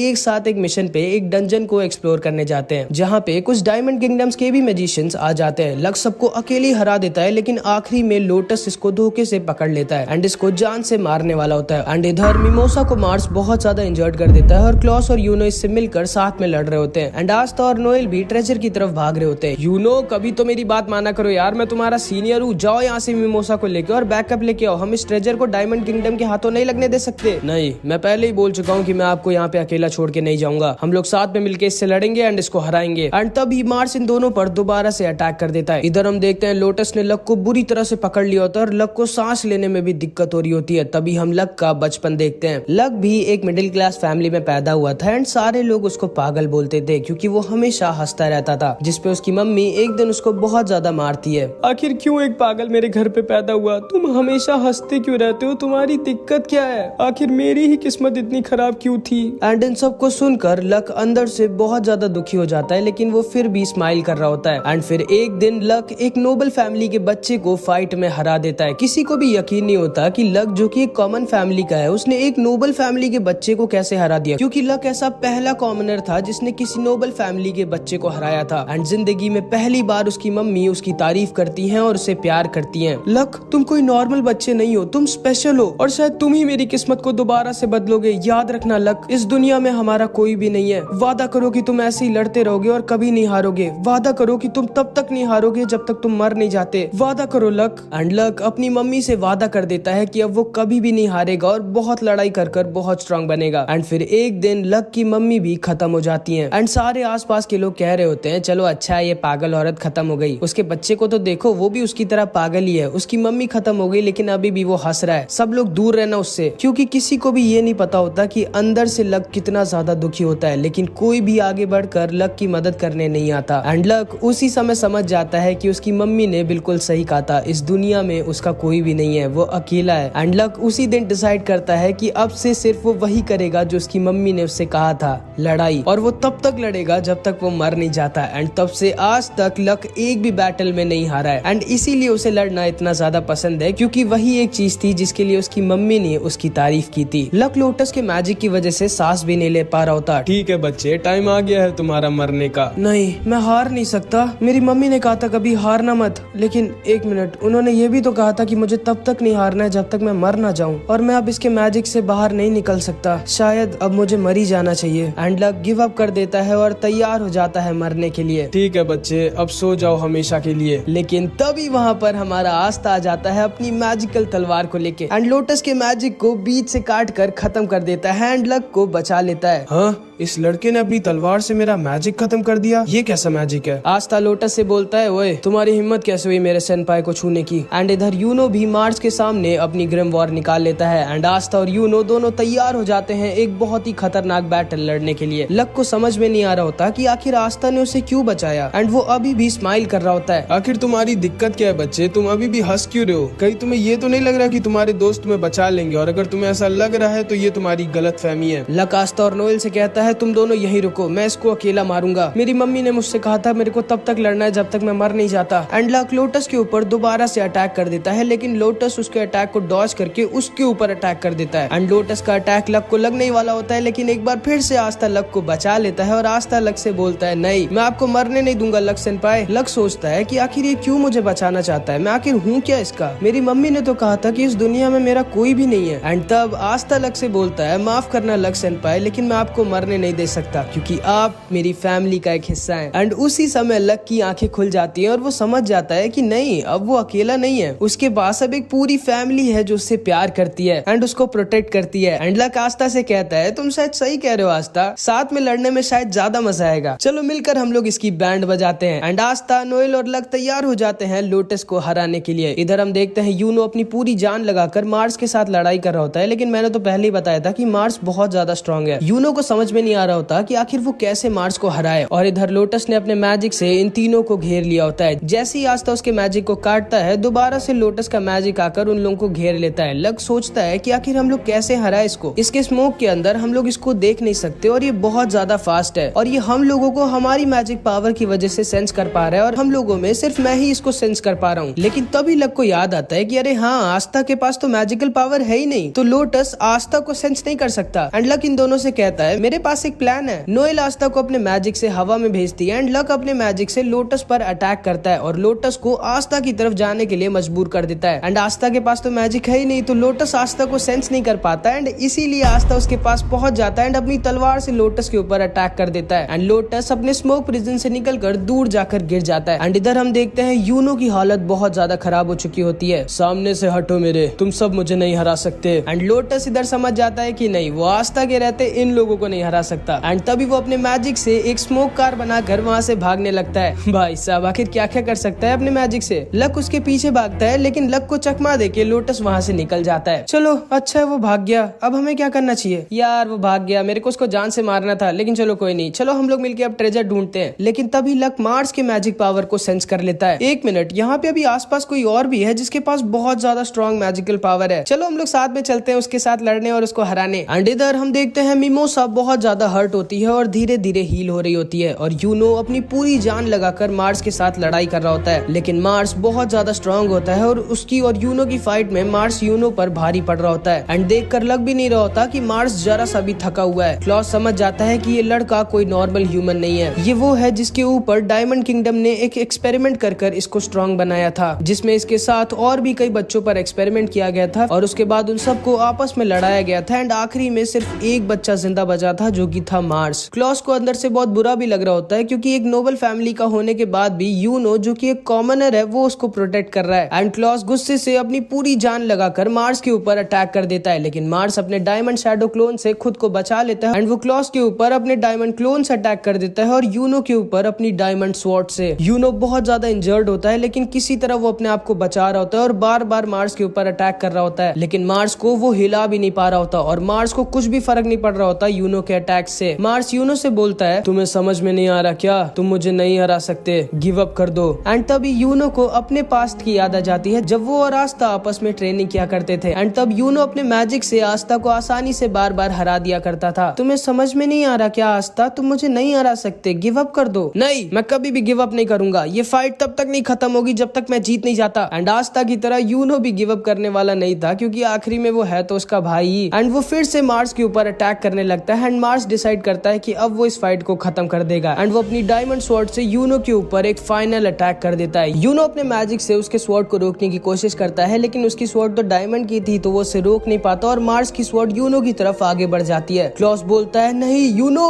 एंड मार्स की स्वॉर्ड यूनो को बस खत्म करने वाली होती है, लेकिन तभी वहां पर फिर से हमारा आस्था आ जाता है। एंड आस्था अपनी स्वॉर्ड से मार्स की स्वॉर्ड को बीच से काट देता है। क्लॉस देखकर डर जाता है कि आखिर जिस स्वॉर्ड को यूनो तक अपने मैजिक से नहीं काट पाया, उसको इस लड़के ने कैसे काट दिया। आस्था मार्स से बोलता है मेरे भाई से दूर रहना। मार्स भी एकदम शॉक्ड रह जाता है कि आखिर कौन है ये लड़का, क्योंकि जिंदगी में पहली बार किसी ने मार्स की स्वॉर्ड को बीच से काटा था। एंड यूनो भी आस्था को देखता है और सोचता है कि आखिर कितना स्ट्रॉन्ग हो गया है आस्था। एंड अब वो बचपन वाला वो वीक आस्था नहीं रह गया है। मिमोसा और क्लॉस भी आस्था को देखकर एकदम दंग रह जाते हैं। अबे ओए गधे, क्या कर रहा है तू? ऐसे बनेगा विज़र्ड किंग? अभी मैं ना आया होता तो गए थे तुम। चुप रहो, मैं बस हराने वाला था उसे। हराने वाले थे कि मरने वाले थे?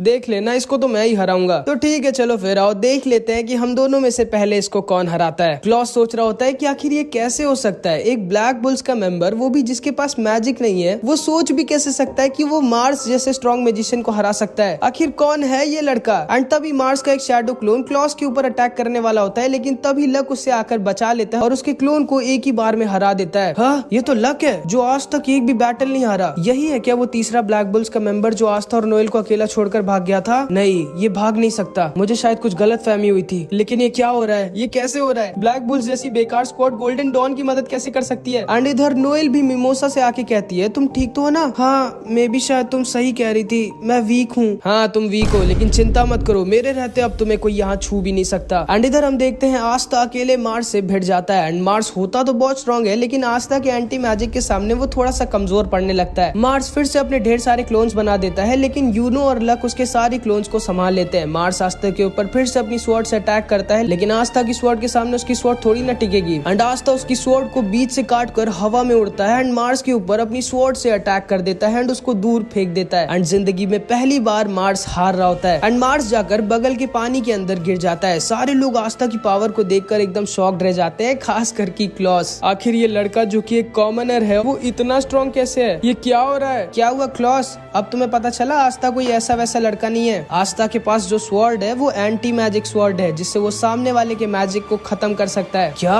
इतनी रेयर मैजिकल पावर एक कॉमनर के पास? लगता है इस बच्चे की किस्मत बहुत अच्छी होगी। तुम्हें आस्था के बारे में पता नहीं है क्लॉस, इसीलिए तुम्हें लग रहा है कि आस्था अपनी किस्मत की वजह से स्ट्रॉन्ग है। लेकिन तभी मार्स अचानक से आस्था के ऊपर अपना स्ट्रॉन्गेस्ट अटैक यूज कर देता है, जिससे वो आस्था को बहुत ज्यादा इंजर्ड कर देता है। आखिर हो कौन तुम? आस्था बहुत ज्यादा इंजर्ड हो जाता है और उसके पूरे कपड़े फट गए होते हैं। एंड आस्था मार्स से बोलता है मेरा नाम है आस्था और मैं वो हूँ जो एक दिन बनेगा विज़र्ड किंग। एंड क्लॉस आस्था की बॉडी को देखकर एकदम डर जाता है। एक मिनट, ये बॉडी किस्मत से नहीं बन सकती। इस लड़के ने तो सच में बहुत ज्यादा मेहनत करी है। क्या ये सच में एक दिन विज़र्ड किंग बन जाएगा? एक कॉमनर? मेरे सामने से हट जाओ, तुम कुछ भी नहीं हो, तुम एक छोटे पत्थर हो मेरे सामने। एंड ये कह के मार्स आस्था के ऊपर अटैक कर देता है। आस्था बोलता है हाँ माना कि मैं एक छोटा सा पत्थर हूँ, लेकिन मैं वो पत्थर हूँ जो एक डायमंड को भी तोड़ सकता है। एंड आस्था भी मार्स के ऊपर अटैक कर देता है। एंड मार्स होता तो बहुत ज्यादा स्ट्रॉन्ग है एंड उसमें बहुत ज्यादा मैजिकल पावर भी होती है, लेकिन वो आस्था के सामने टिक ही नहीं सकता, क्योंकि आस्था तो मैजिक को खत्म कर सकता है, चाहे मैजिक कितना ही स्ट्रॉन्ग क्यों ना हो। एंड आस्था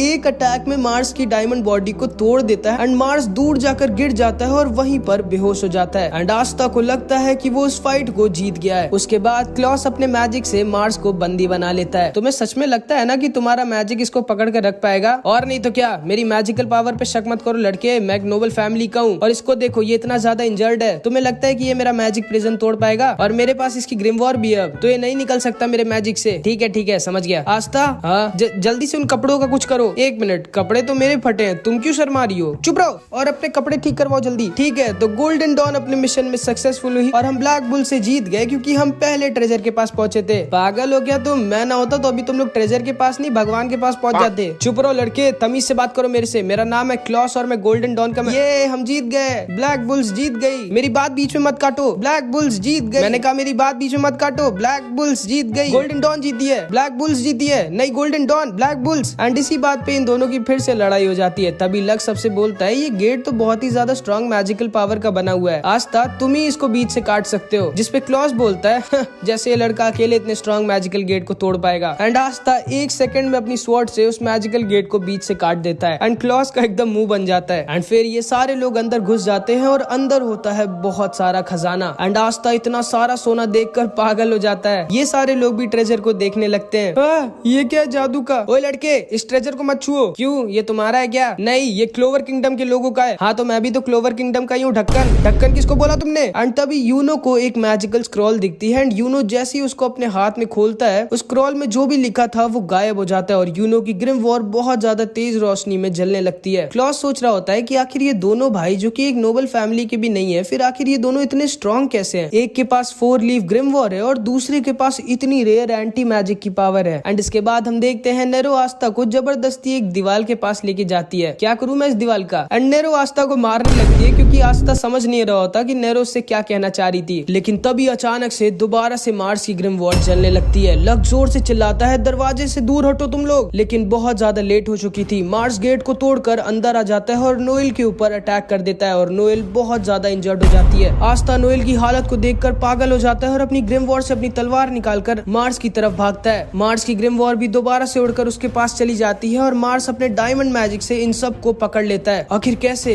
ये तो इतना ज्यादा इंजर्ड था, फिर ये होश में कैसे आ गया? एंड तभी क्लॉस देखकर शॉक्ड रह जाता है क्योंकि मार्स के पास फायर हीलिंग मैजिक होता है जिससे वो मिमोसा की तरह अपने आप को हील कर सकता था। नहीं, ये नहीं हो सकता, ये तो इम्पॉसिबल है। एक आदमी के पास एक ही मैजिकल पावर हो सकती है, फिर इसके पास दो मैजिकल पावर कैसे है? एंड आस्था बहुत ज्यादा गुस्से में मार्स की तरफ अपनी तलवार लेकर भागता है। मैं समझ चुका हूँ कि तुम्हारी मैजिकल पावर क्या है। तुम किसी के भी मैजिक को अपनी तलवार से खत्म कर सकते हो, लेकिन क्या तुम अपनी इतनी बड़ी तलवार से इन सारे सुपर फास्ट मैजिक अटैक्स को रोक सकते हो? एंड मार्स आस्था के ऊपर डायमंड ब्लेड से अटैक कर देता है। एंड क्योंकि आस्था की तलवार बहुत ज्यादा बड़ी होती है तो उसे अपनी तलवार से मार्स के सारे अटैक्स को रोकने में दिक्कत होती है। एंड तभी मार्स आस्था के ऊपर एक बहुत ज्यादा स्ट्रॉन्ग अटैक कर देता है एंड आस्था उसी दीवार से जाकर टकरा जाता है जिसे नेरो उसे दिखा रही थी। एंड आस्था वहीं पर बेहोश हो जाता है। लक, यूनो और क्लॉस को मार्स अपने मैजिक से पकड़ लिया होता है जिससे वो निकल नहीं पा रहे होते। एंड मिमोसा नोएल को हील कर रही होती है और नोएल की हालत बहुत ज्यादा खराब होती है एंड अगर उसको जल्दी हील नहीं किया गया तो नोएल खत्म हो जाएगी। एंड मार्स बोलता है, नहीं, मैं तुम्हारी दोस्त को तुम्हें बचाने नहीं दूंगा, तुम सब वीक हो, तुम सबको मैं मार डालूंगा। एंड मार्स मिमोसा और नोएल की तरफ आगे बढ़ता है उन्हें खत्म करने। अब आस्था तो बेहोश हो चुका था और ये तीनों भी हिल नहीं पा रहे होते। अब कौन नोएल को मार्स से बचाएगा ये हम नेक्स्ट पार्ट में देखेंगे। इस पार्ट में इतना ही। एंड नेक्स्ट पार्ट में तब अपलोड करूंगा जब इस वीडियो पे 300 कमेंट्स आ जाएंगे, तो कुछ भी कमेंट जरूर से कर देना। तुम चाहो तो मुझे इंस्टाग्राम पे फॉलो कर सकते हो, कमेंट्स में मैंने लिंक दे दी है। और हाँ, अगर तुमको ऐसे ही हिंदी एनिमे स्टोरीज देखना पसंद है तो हमारे चैनल एनिमेडी को जरूर से सब्सक्राइब कर देना। मिलते हैं अगली वीडियो में, बाय बाय।